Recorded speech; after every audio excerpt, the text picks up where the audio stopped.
Alright guys, back to the wheel bearing. I took care of the brakes, and from here we've got to get the sub assembly off so that I could get to the wheel bearing inside. So I'm going to start with a 10mm, take this screw off here that's holding the brake line down. We'll get the brake line and the brake caliper out of the way. We'll tie that off over to the side so it's out of our way.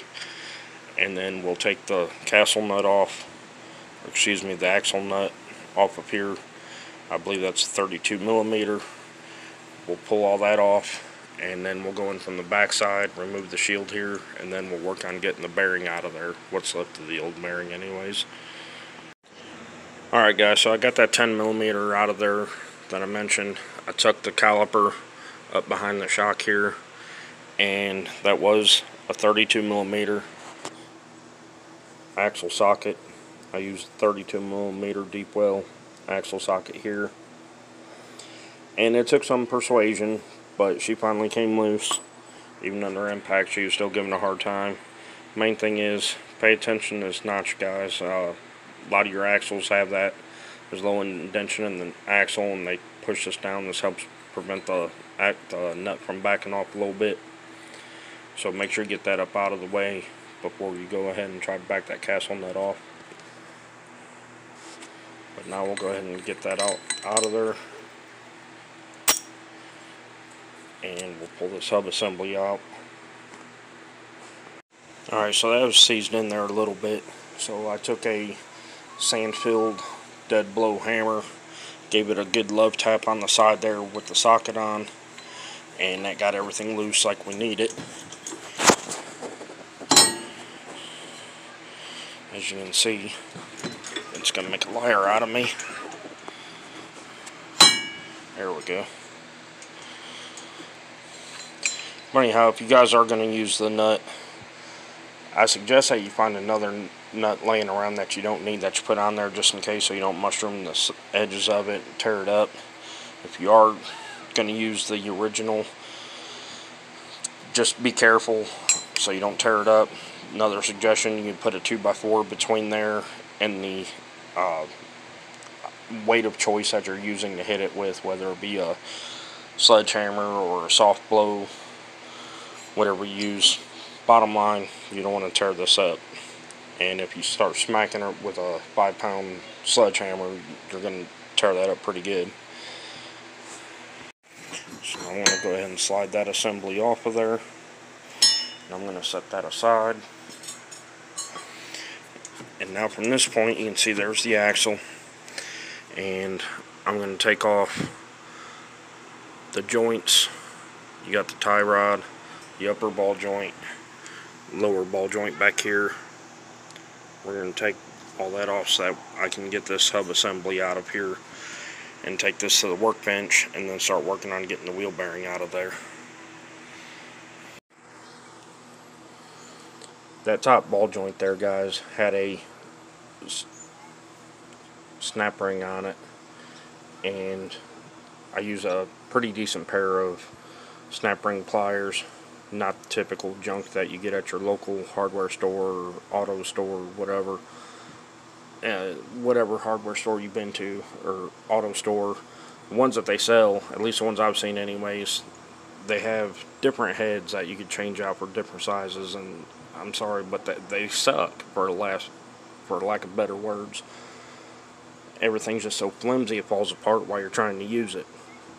So I went on eBay and did a search for snap ring pliers, and I found a set of these. There was 4 of them. You got this one as a spreader. There's another one that's straight nose that actually brings it together. And then 2 of them have the 90-degree heads, so go in and add an angle and deal with it. But this is what I like, because it's like the old school pair of pliers. The way that pivot is in there, everything's nice and solid. Works really well. Doesn't fall apart in your hand like that other garbage. Hey guys, you go to do this job here, the tie rod end over here, this is a 17mm up here, and you're going to want to hold that steady. Otherwise, while you're turning this, even if you're using an impact, then the whole shaft assembly is going to spin right there, and you won't even know it because that boot's in the way.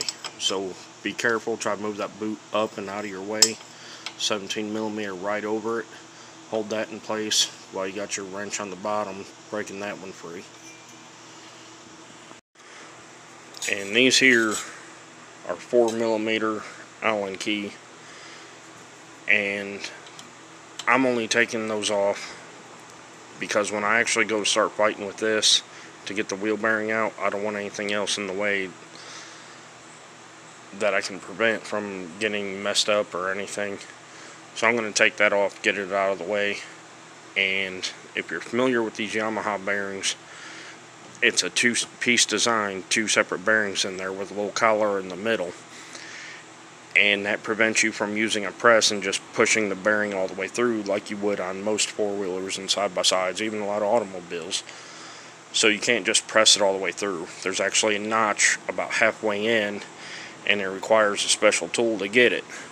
And unfortunately, that's one tool that I do not have out of my vast collection. So I guess I'll be investing in that soon. So for today's and for this video, I will be doing it the old-fashioned way, using a chisel at an angle with a hammer, and a lot of patience, because you have to chisel at one side, then at the other, then down here, then up there, and you have to keep crisscrossing, trying to get the even playing field, so you can press one out. Once you get it all the way out, then it's easy peasy to get the second one out. Sorry guys, again, without that tripod, I had to go off camera to get the rest of this done.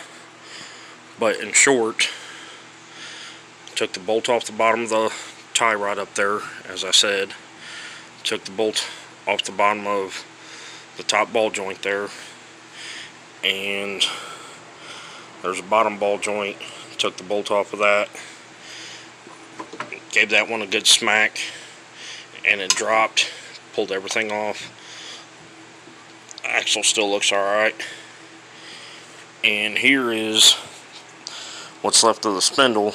I shouldn't say what's left of it, it's not bad, but that wheel bearing in there is in bad shape, had a lot of slop to it, so we're going to go ahead and start gutting that out of there.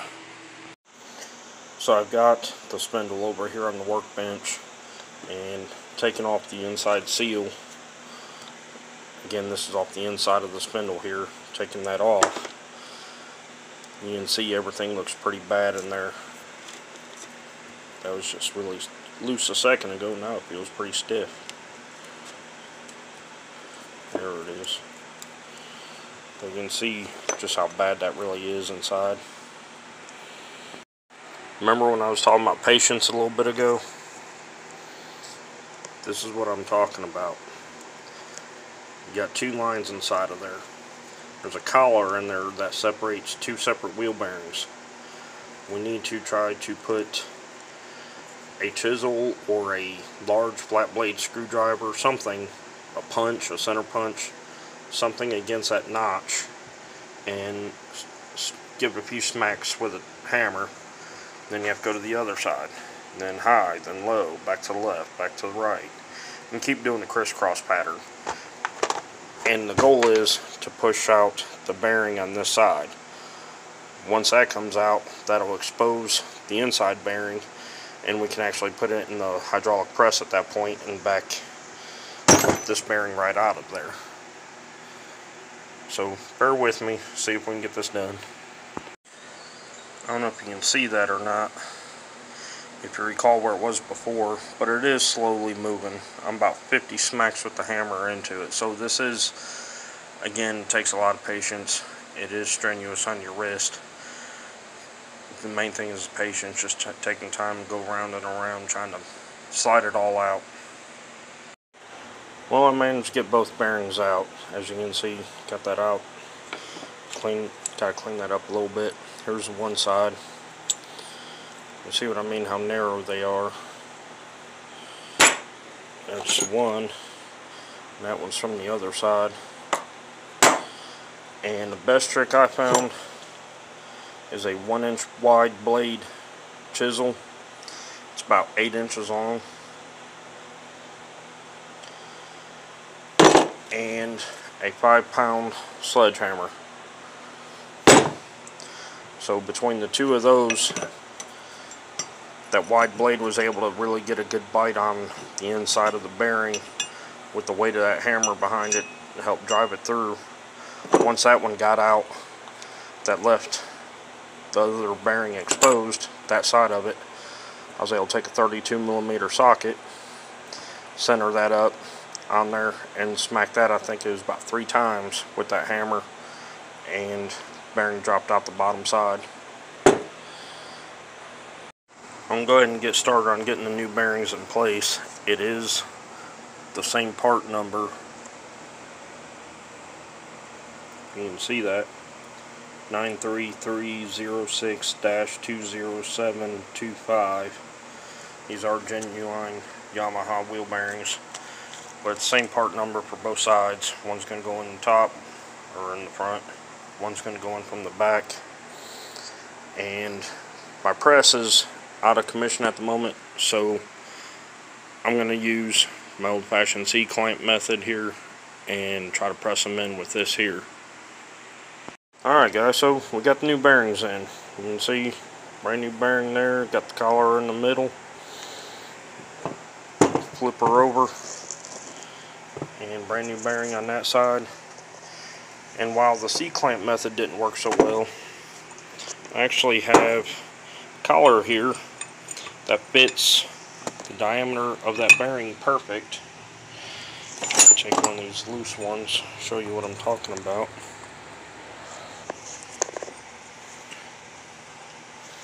You can see it's a nice perfect fit on that outer ring.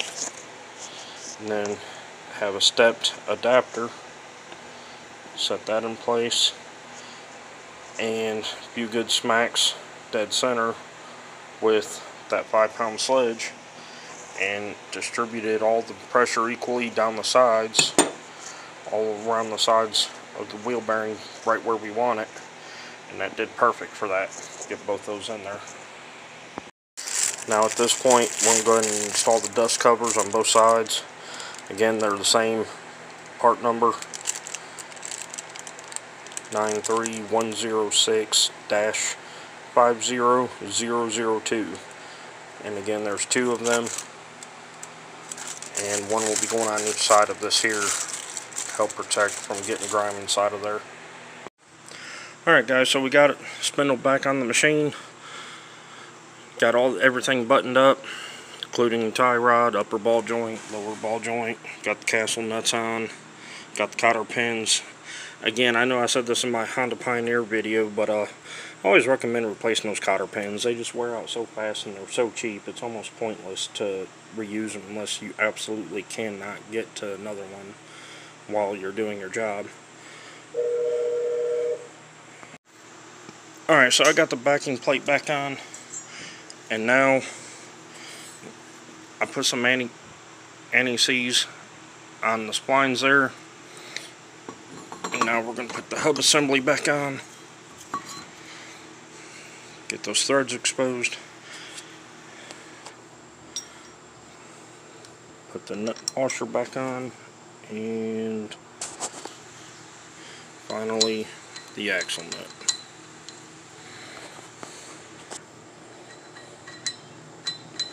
Maybe.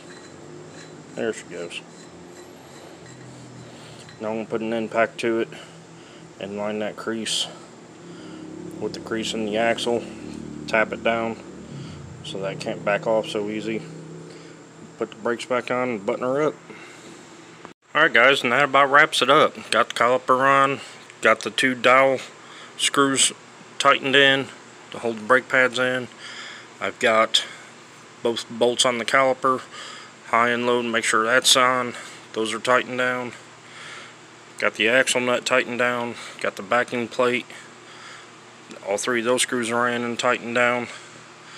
10mm up top to hold the brake hose in line. That's buttoned down. Whole brake line buttoned down over there.